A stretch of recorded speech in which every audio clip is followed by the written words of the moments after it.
Hi, about 6 years ago I bought this beautiful cell phone, which is Motorola 7500 International. I was captivated by this design, the simplicity and the fact it's so rugged, and I really enjoyed using this phone. Unfortunately, I can't use it anymore because the battery in this phone is died. That's why in this short video I'll show you how to bring this beautiful relic from 90s back to life. So make yourself a good cup of coffee and let's get creative. To install a new battery in a phone, I will use basic electronic components such as two lithium-ion batteries and an electrical wire. Since this phone operates at the higher voltage than modern smartphones, I will connect the two batteries in series to ensure the appropriate voltage level.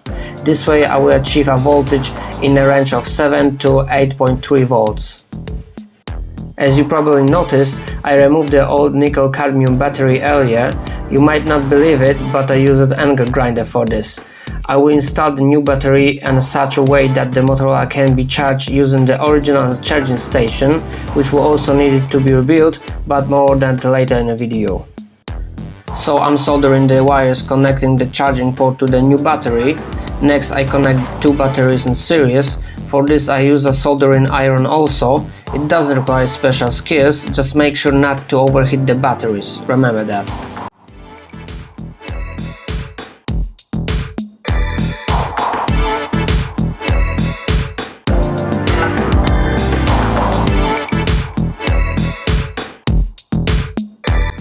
After connecting the two batteries in series, I check the voltage to ensure it's within the appropriate range. Next, I connect the battery to the charging port in the phone and to the pins that power the phone's electronics.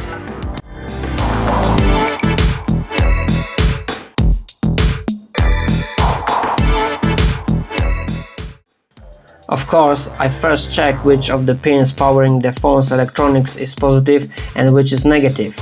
This is very important. A mistake could result in irreversible damage to the phone, remember. We've got it.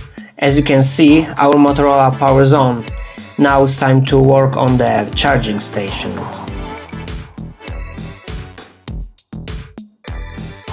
As you can see, the phone looks great in the original charging station, so I consider it crucial for the entire project to be able to use it for charging the Motorola.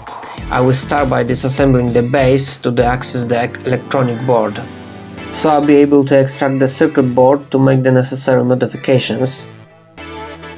I will use some components like the phone charging pins, but I can remove most of the other elements to make space for the new ones.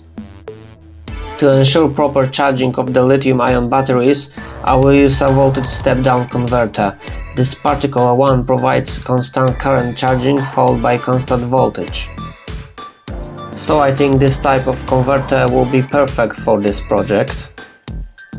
In place of the removed components, I will place the converter and then connect the DC connector from the power station to it.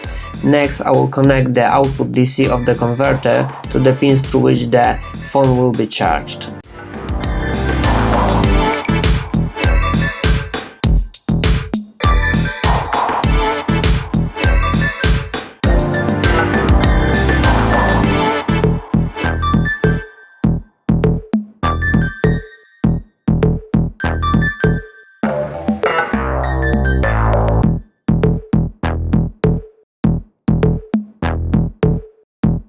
To monitor the charging process, we'll use LED diodes.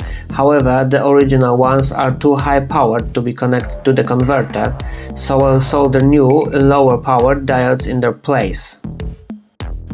The yellow LED indicates that the charging process is ongoing, while the green LED indicates that the charging process has finished.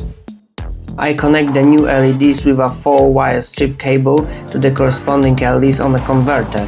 This is parallel connection, therefore the LEDs will light up together with the corresponding LEDs on the converter. This will reflect the charging process status when we put the housing on the electronics. With the help of micropotentiometers on the converter, I set the final voltage to around 8.3 volts and the maximum charging current to 1 ampere. So after the necessary modifications, I can put the circuit board back into the housing.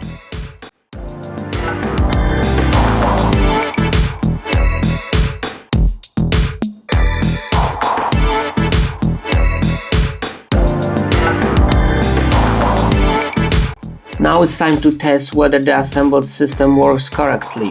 I'm using a 12V AC-DC adapter as a power source for the charging station. As you can see, the new station works perfectly. The phone is charging as indicated by the yellow LED.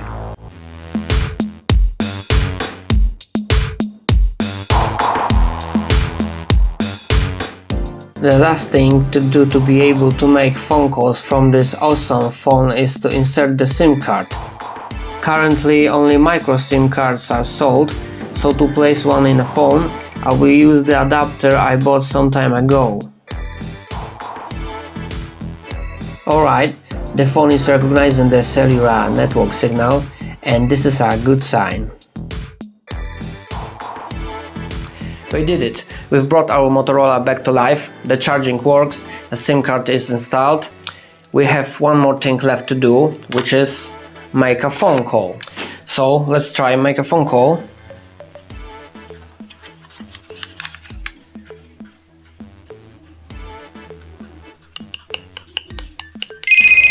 Someone's calling. Hello? DIY Retro. DIY Retro. Hello, hello, hello, hello, hello. Works very well. Hello, hello, hello. Okay, everything's fine, everything's working. I'm very excited about using this phone in the future.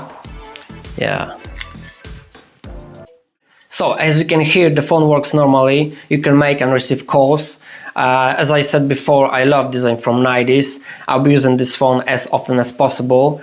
So thank you for watching this video. If you enjoyed it, give it a like, subscribe to the channel, and see you next time in a DIY Retro channel.